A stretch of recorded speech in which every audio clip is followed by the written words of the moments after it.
not what we expected. So how do we approach these people and bring up these issues, right?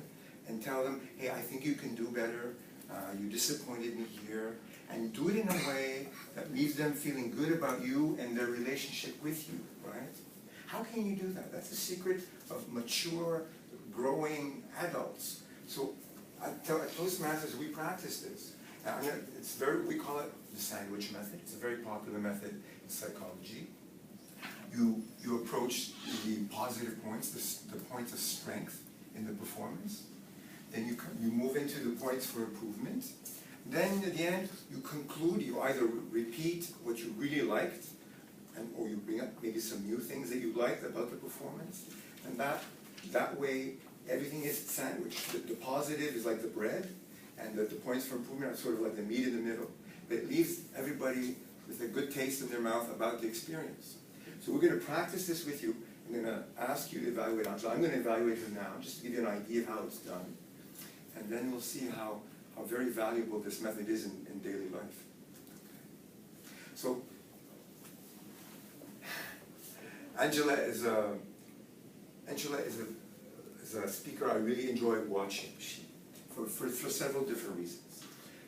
And I want to highlight those reasons to you. And I think there are some points for improvement that she could have made today that she can do to raise her speech to another level for the next time she does this speech.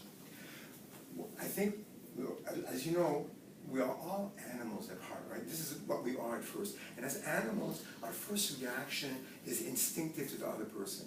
We have to judge, is this a foe or a friend, right?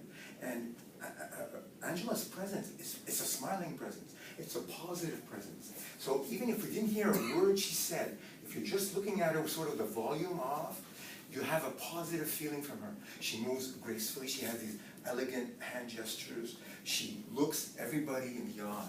It's very important to establish that visual connection with your audience if you want them on your side. Because, you know, if I were to talk to this lady over here, for example, if I'm looking over there and I'm ignoring her, she doesn't sense I'm connecting with her, right? And that connection, if you want the audience on your side, if you want them to believe what you are trying to put forth, you have to connect with them eye to eye.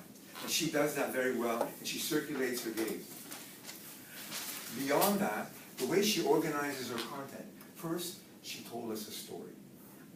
Everybody, I mean, if you speak to a 2-year-old or a 90-year-old, and you tell a good story, you will always have them in the palm of your hand. Storytelling is a very, very powerful way of getting your message across. And she did it in an entertaining way and in an amusing way. And she organized the material in a way that makes it easy for us to remember. She talked about 3 lessons that she learned, for example, in this experience, right?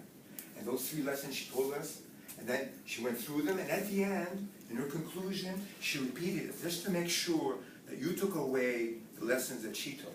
That's wonderful structure, and it's smart content when you want to leave an impression on somebody.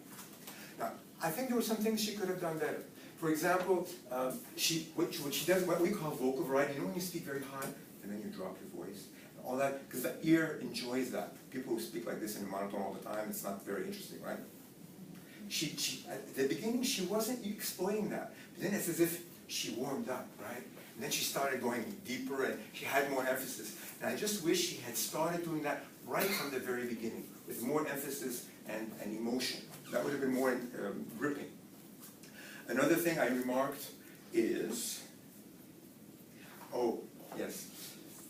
One of the things we learned, it's maybe natural for a lot of us, we might apologize. Oh, this is my first time speaking. Please forgive me if I make mistakes, whatever. We learn in Toastmasters, you never apologize. You just do your thing, because it's annoying. People apologize. We're not going to be an excuse. And I think that when she asked, please laugh at the beginning, I think it's up to us to judge whether it's funny or not, right? And the comedians get paid on whether they get the results or not. So that was like a form of apology, of entreaty. I think we could have done without that. But otherwise, I think she was warm, she was smiling, she was engaging. It was a fun little story that, I mean, out of a parking ticket, she made a 7-minute speech that was entertaining. I know she's done it in contests, and overall, I thought it was a very entertaining experience. Thank you, Angela.